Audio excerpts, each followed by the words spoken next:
사람이 어떤 생각에 집중하게 되면 그 생각은 에너지가 됩니다.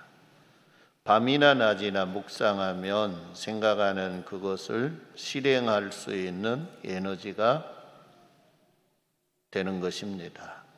그래서 나가 나를 통제하는 것이 아니라 내가 생각하는 그것에서 나오는 에너지가 나를 통제하게 됩니다. 그 생각에서 나온 에너지가 나를 통제하게 될 때에 우리는 우리의 삶의 결과가 드러납니다. 생각이 에너지가 되면 그 일을 실행할 수 있도록 우리를 부추깁니다. 그래서 우리가 그 일을 나도 모르는 순간에 행하게 되는 모습을 보게 됩니다. 하나님은 우리들에게 주야로 묵상할 것이 있다고 말씀합니다.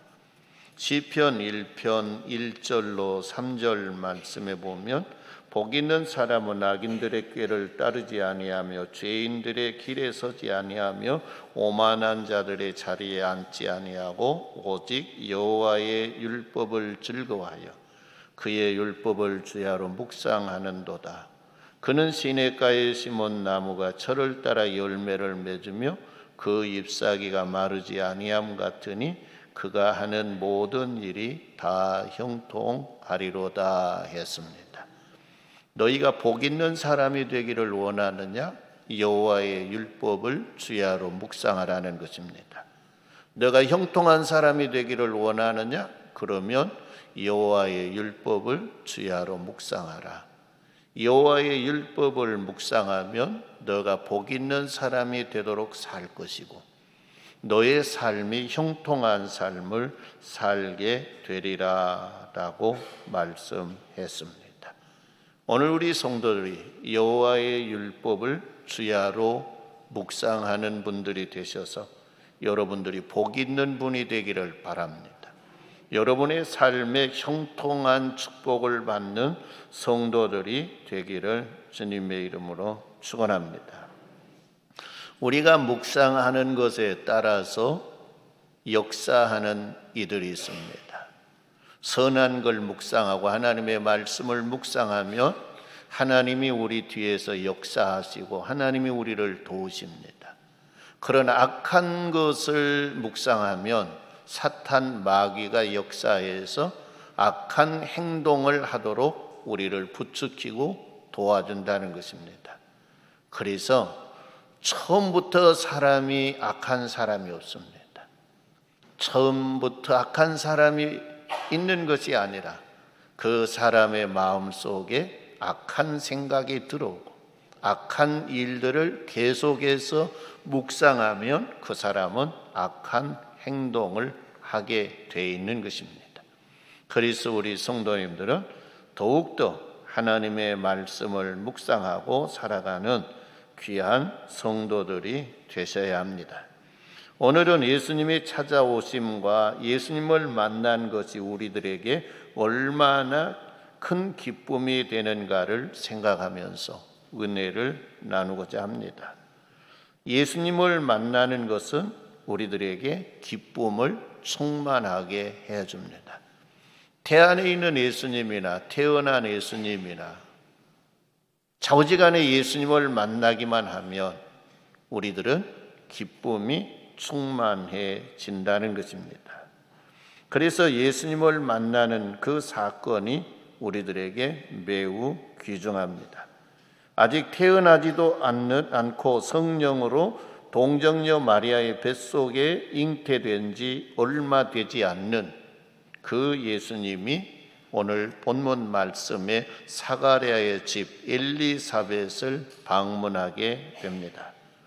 엘리사벳을 방문할 때에 엘리사벳에게는 어떤 일이 일어났는가? 40절 말씀에 보면 그럽니다. 사가랴의 집에 들어가 엘리사벳에게 문안하니 엘리사벳이 마리아가 문안함을 들으매 아기가 복중에서 뛰노는지라. 엘리사벳이 성령의 충만함을 받아 그랬습니다.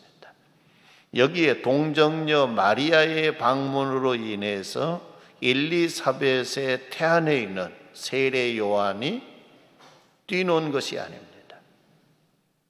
마리아의 뱃속에 있는 그 아기 예수님이 방문함으로 이 엘리사벳의 뱃속에 있는 아이가 뛰놀았습니다.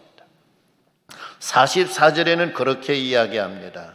보라, 내 문안하는 소리가 내 귀에 들릴 때에 아기가 내 복중에서 기쁨으로 뛰놀더라 라고 했습니다. 그러니까 예수님의 방문이 이렇게 귀중한 거예요. 예수님과의 만남이 이렇게 귀중한 거예요. 예수님과의 만남이 이루어지니까 기쁨이 충만해지더라. 할렐루야. 예수님을 만남으로 인해서 성령의 충만함을 엘리사벳이 받더라 그랬어요. 성도 여러분들도 예수님의 방문을 받을 수 있기를 바라고 예수님을 만날 수 있는 성도들이 되기를 주님의 이름으로 축원합니다. 예수님은 엘리사벳을 방문한 것처럼 오늘 이 시간도 우리를 방문하고 우리를 찾아오십니다. 그런데 엘리사벳은 마리아의 태안에 있는 그분이 메시아인 걸 알았습니다. 그리고 엘리사벳의 태안에 있는 세례 요한도 그분이 메시아라고 하는 걸 알았습니다. 그리고 메시아의 방문을 받았습니다. 그랬더니 성령의 충만한 역사가 일어나고 태안에 있는 아이도 기뻐 춤을 추며 하나님께 찬양하고 영광 돌리는 모습을 보게 됩니다. 태어난 아기도 만나는 것이 기쁨이고 행복입니다. 마태복음 2장 9절 말씀에 동방박사들의 이야기가 나옵니다. 박사들이 왕의 말을 듣고 갈새 동방에서 보던 그 별이 문득 앞서 인도하여 가다가 아기 있는 곳 위에 머물러 서 있는지라. 10절 말씀에 그들이 별을 보고 매우 크게 기뻐하더라 라고 했습니다. 동방에서 인도해 오는 이 별이 갑자기 머무는 거예요. 그리고 봤더니 거기에 아기 예수가 있었습니다. 그 아기 예수를 보는 순간 이 동방박사들의 마음속에 크게 기뻐하더라라고 했습니다. 성도 여러분, 이제 태어난 아기 예수님입니다. 그 아기 예수님을 보는 동안 동방박사들은 기쁨으로 충만했습니다. 기쁨의 어떤 에너지에 감전이 되었습니다. 그랬더니 온 몸에, 온 뼛속까지, 온 몸의 모든 세포까지 기쁨으로 충만해지더라 라는 말씀입니다. 그래서 우리는 예수님을 만나야 합니다. 예수님을 만나면 행복해집니다. 예수님을 만나면 기쁨이 있습니다. 그래서 기뻐하더라라고 했습니다. 예수님뿐만 아니라 예수님에 관한 소식을 듣는 것만으로도 기쁨이 됩니다. 누가복음 2장 8절로 11절 말씀에 들에서 양을 치던 목자들의 이야기가 나옵니다. 그 지역의 목자들이 밤에 밖에서 자기 양떼를 지키더니 주의 사자가 곁에 서고 주의 영광이 그들을 두루 비치매 크게 무서워하는지라.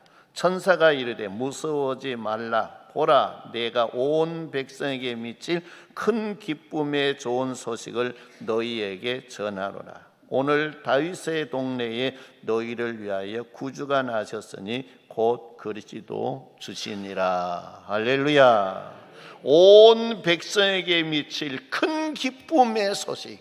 예수님의 이야기는 예수님 자체도 성도 여러분 기쁨이 되지만은 예수님에 관한 이야기도 온 세계 모든 사람들에게 미칠 큰 기쁨의 소식이 된다는 것입니다. 그래서 예수님의 이야기만 들어도 기쁨이 돼요. 우리 성도님들이 예수님의 이야기를 잘 들으시기를 바랍니다.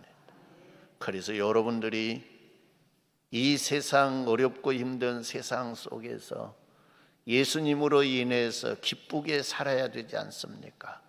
즐겁게 살아야 되지 않습니까? 행복하게 살아야 되지 않습니까? 이 세상 짧습니다. 금방 지나갑니다. 짧은 이 세상 속에 아무리 힘들고 고통스러워도 예수님 만나면 기쁨으로 살 수 있습니다.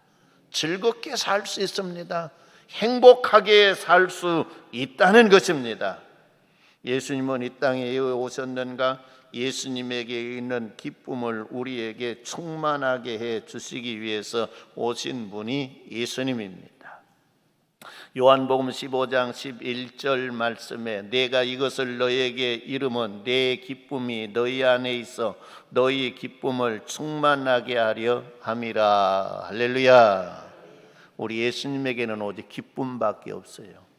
그런데 그 기쁨을 우리들에게, 저와 여러분에게 충만하게 해 주시기 위해서 오신 분이 예수님이에요. 그러면 이 기쁨이 어떻게 해서 우리들에게 충만해지는가? 요한복음 16장 24절 말씀에 지금까지는 너희가 내 이름으로 아무것도 구하지 아니하였으나 구하라 그리하면 받으리니 너희 기쁨이 충만하리라. 할렐루야. 기도하라는 것입니다. 기도는 예수님에게 있는 기쁨이 나에게로 들어오게 하는 통로입니다. 기도도 하지 아니하고 성도 여러분, 기쁨을 공급받으려고 하는 건 잘못된 거예요. 기도하라.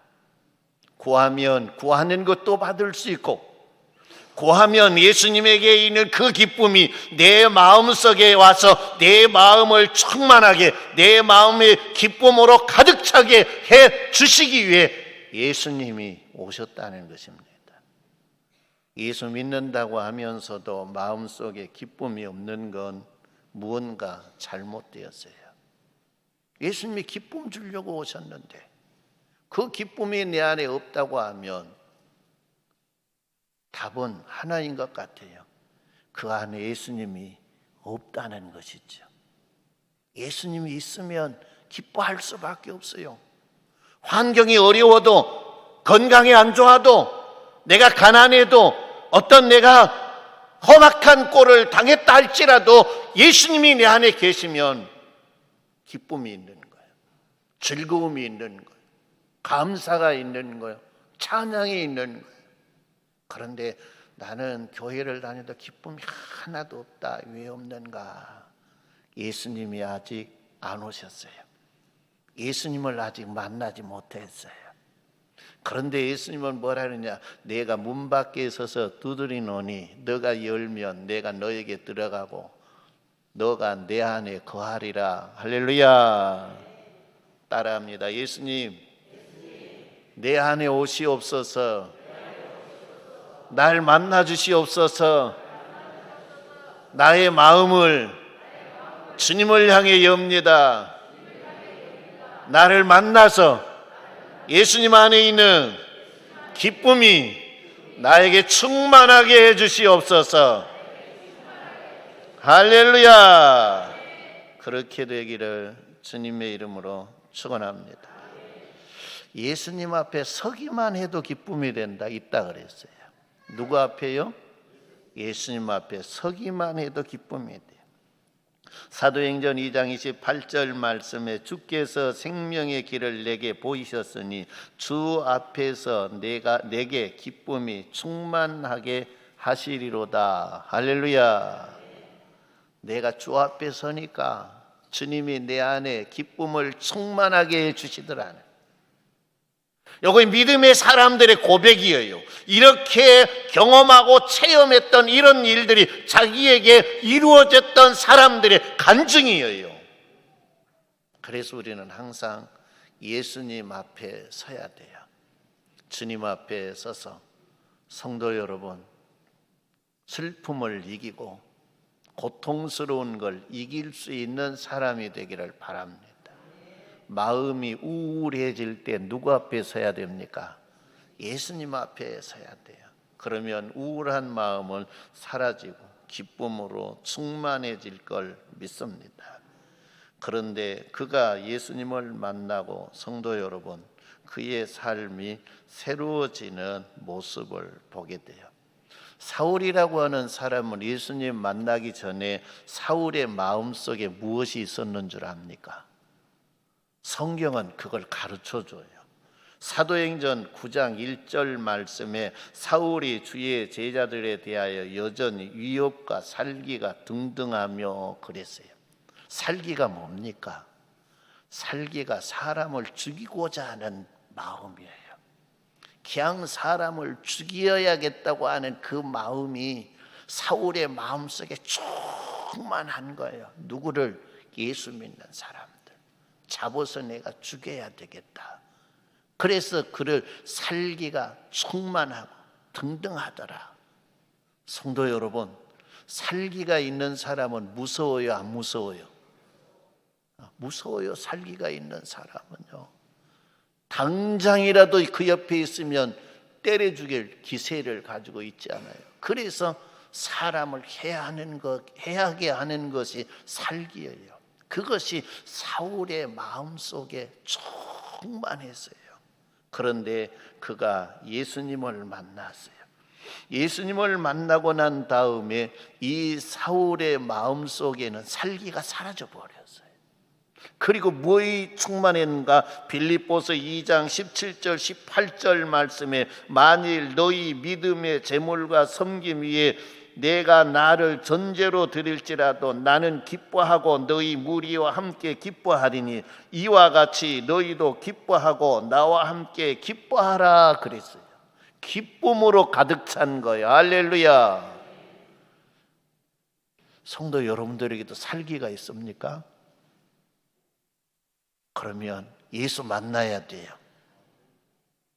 살기가 있는데 예수님 안 만나고 계속 살면 누군가를 죽이게 돼 있어요. 그런데 내가 예수를 만나고 나면 살기가 다 사라진 거예요. 그리고 내 안에 기쁨이 충만해지는 거예요. 오늘 저와 여러분들이 사울처럼 예수님을 만나는 그런 은혜가 있기를 주님의 이름으로 축원합니다. 그래서 예수님을 만나는 것이 기쁨이고 예수님 앞에 서는 것이 기쁨입니다. 그래서 우리는 앉으나 서나 주님 앞에서 해야 돼요. 사도 바울이 먹든지 마시든지 무엇을 하든지 그는 주님 앞에서 했어요. 그러니까 그는 즐겁고 행복했어요. 먹는 것도 주를 위해, 안 먹는 것도 주를 위해. 성도 여러분, 매를 맞으면서도 기뻐했어요. 감사했어요. 왜 그랬을까요? 그 안에 주님이 주시는 기쁨이 충만했기 때문에 그런 것입니다. 저는 지난 8일 날 서울 보훈중앙병원을 방문해야 될 일이 있었어요. 서울에 볼 일이 있어서 서울에 볼 일을 보러 가면서 서울중앙보훈병원이라고 하는 병원이 있더라고요. 이 보훈병원은 군대에 가서 어디 보면 몸을 다친 분들을 치료해주는 병원이 보훈병원이에요. 그러니까 거기 가면 대부분 사람들이 월남전에서 다친 사람들이 많아요. 그런데 왜 거기를 갔는가? 거기서 어떤 분이 저를 만나기를 원한 분이 한 분 계세요. 서희 아파트 지어서 초창기에 경기도에 사시다가 자녀들을 하도 갖다 맡기고 봐달라고 하니까 우리 그냥 도망가세, 여수로 도망가세. 그리고 여수로 도망와서 서희 아파트를 사서 살았어요. 우리 최진영 집사님 부동산 가게에 가서 아파트를 소개받아서 집을 사고, 우리 정명수 권사님의 안내를 받아서 우리 선교중앙교회에 와서 등록했어요. 근데 가정 형편이 또 아이들을 봐줄 수밖에 없는 형편이 되어서 얼마 안 있다가 다시 경기도로 가셨어요. 그 아내 이야기는 그러더라고요. 목사님, 제가 여수 있을 때 목사님 딱 5번 본 것 같아요. 그래. 몇 번 봤다고요? 5번 본 것 같대. 근데 이제 그 남편의 이름이 전승록 성도예요. 그 이름이 내 핸드폰에 안 지워져서 매주 토요일 날로 보낸 문자가 계속 들어간 거예요. 근데 이분이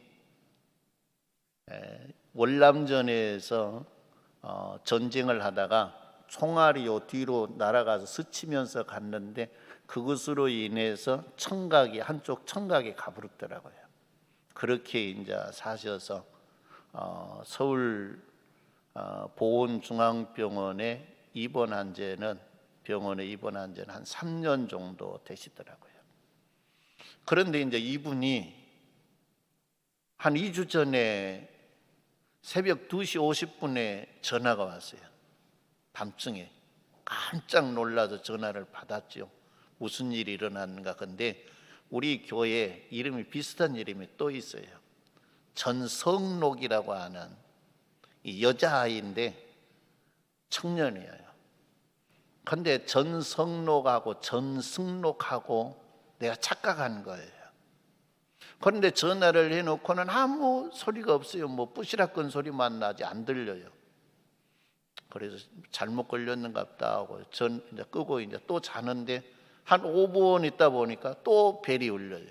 그래 받아보니까 역시 똑같아요. 그래서 무슨 급한 일이 있는가 보다 그래 전화를 걸었는데 전화를 받지를 않아요. 그리고 이제 아는 사람에게 이제 그 청년인 줄 알고 혹시 어제 저녁에 무슨 일이 있었는가 그걸 물어보려고 했는데 아무 일 없었다는 거예요. 근데 이름을 내가 이야기할 그 이름 아니에요 그랬으면 제가 알았을 건데 아무 일 없다 그래서 그런 것 같구나 그랬어요. 근데 지난주인가 될 거예요. 전화가 왔어요. 모른 전화가 왔는데 전화 받아보니까 제가 전승록 씨의 아내입니다. 그래요. 왜 이렇게 해서 전화가 왔는데 무슨 일이냐 그러니까 우리 남편이 자꾸 선교중앙교회 목사님한테 전화를 해라 그럽니다. 그런데 이제 내용을 들어보니까 예수님을 만난 거예요. 침대에 누워 있더라고요. 활동을 못 해요. 만났는데 손도 내밀지 못하고 손도 이렇게 덜덜덜 떨고 있어. 그런데 예수님을 만나서 하는 거예요. 내가 너와 함께 한다. 걱정하지 마라. 글들이에요. 할렐루야. 걱정하지 마라. 내가 너와 함께 한다. 그러면서 예수님이 이렇게 물었대요. 예수님, 나의 집은 어디입니까? 그러니까 예수님이 다시 말씀하시기를 너가 어디에 등록했느냐 글들이에요. 그래서 여수 선교중앙교회에 등록했습니다. 그러니까 너의 집이 선교중앙교회다 글들이에요. 할렐루야. 그래 등록한 게 그렇게 좋은 것 같아요. 집이 없는 것보다 집이 있는 것이 좋지 않아요. 이분은 어떻게 보면 나도 집이 있구나. 내 집은 선교중앙교회구나. 어떻게 보면 와서 얼마 안 다녔어요. 근데 등록한 거예요. 그리고 다시 가셨어요. 근데 자기 집이 선교중앙교회 되는 거예요. 예수님이.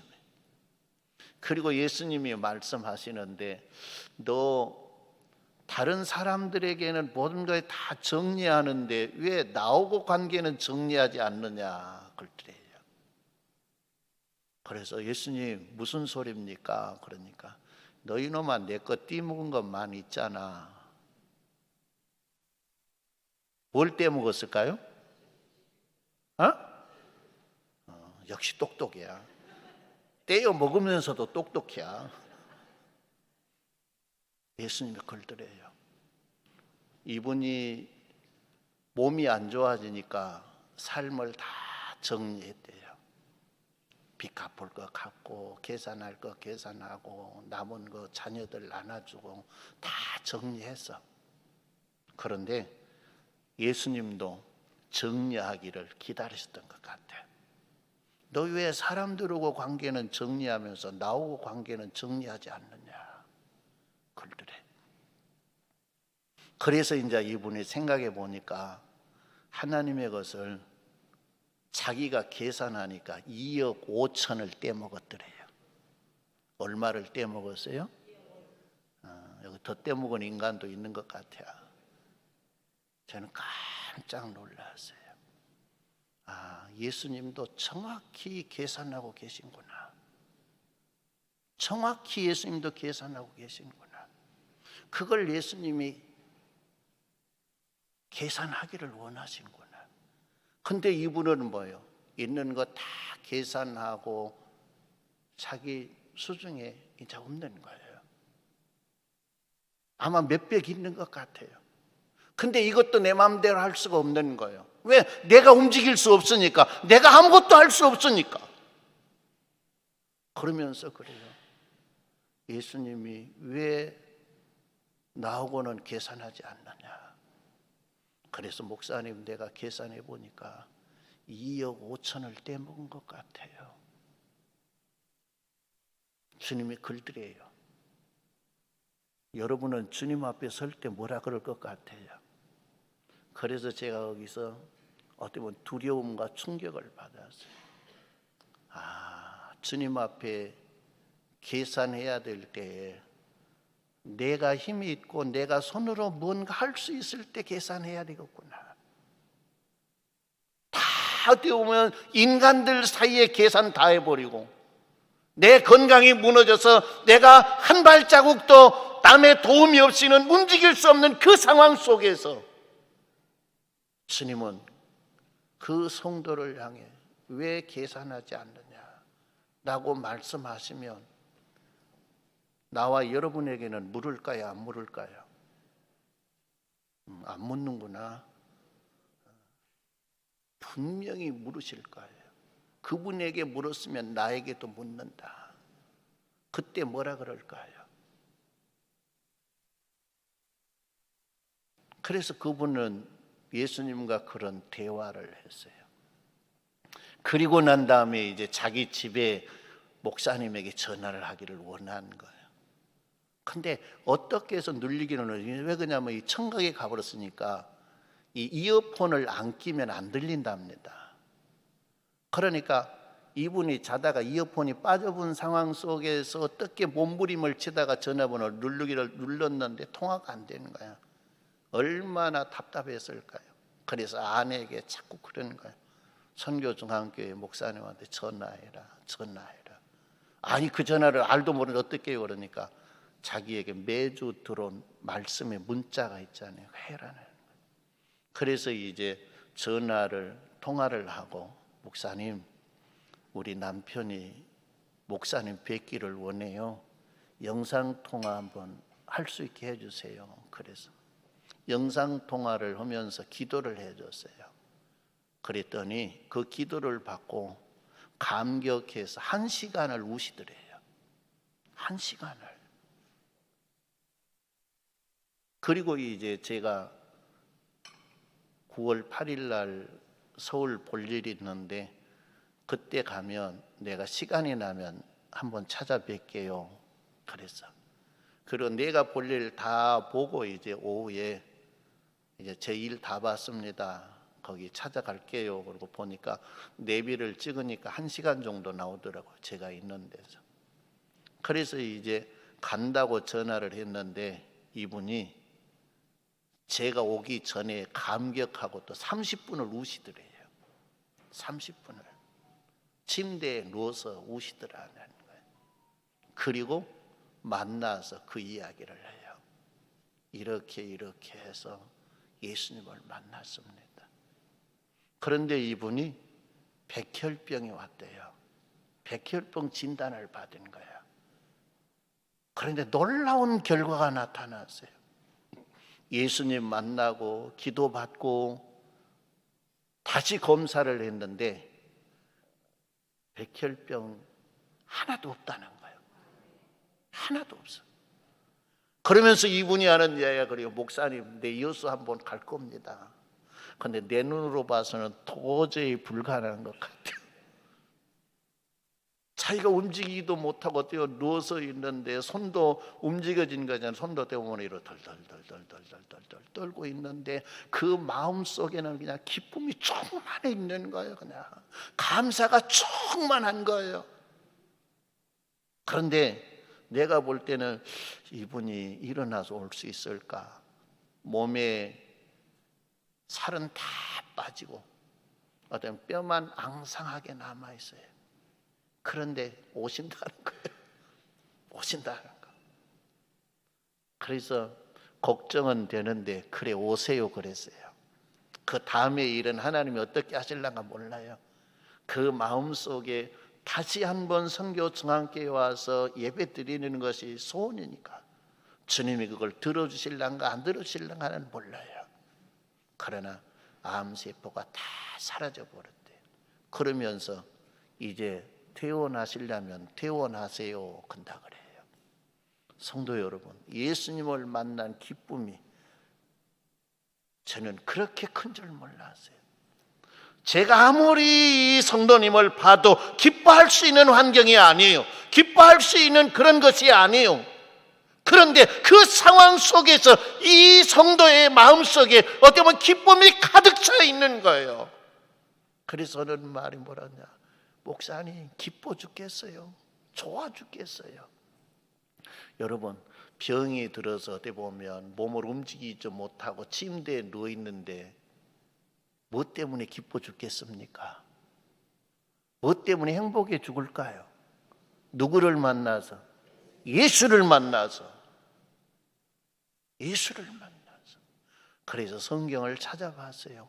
예수를 만나는 것이 도대체 얼마나 기쁨이 되는가 봤더니 태안에 있는 예수를 만나도 기쁨이 충만하고 아기 예수를 만나도 만나는 사람들이 기쁨이 충만하고 예수님 앞에 서는 것만 해도 기쁨이 충만하고 성도 여러분, 그런 모습들이 성경에 여러 곳 기록이 되어 있더라는 거예요. 아, 이것이구나. 예수님을 만난 것이 이렇게 기쁨이 되고 복이 되고 예수님을 만난 것이 우리를 그렇게 행복하게 만드는구나. 할렐루야. 그런데 우리는 그걸 모르고 살아갔어요. 성도 여러분, 우리는 예수님 꼭 만나야 합니다. 그분이 찾아오셨습니다. 그런데 우리가 그분을 거역한 것입니다. 그분을 만나고 성도 여러분들도 예수님으로 인해서 기쁨이 충만하도록 사시고 예수님 앞에 나가서 언젠가는 계산할 건데 성도 여러분, 그때의 계산이 깨끗이 맞춰지도록 사는 은혜가 있기를 주님의 이름으로 축원합니다. 그래서 저와 여러분들이 이 성도를 통해서 성도 여러분 도전을 받고 우리도 새로운 각오로 새로운 믿음의 생활을 시작하는 은혜가 있기를 주님의 이름으로 축원합니다.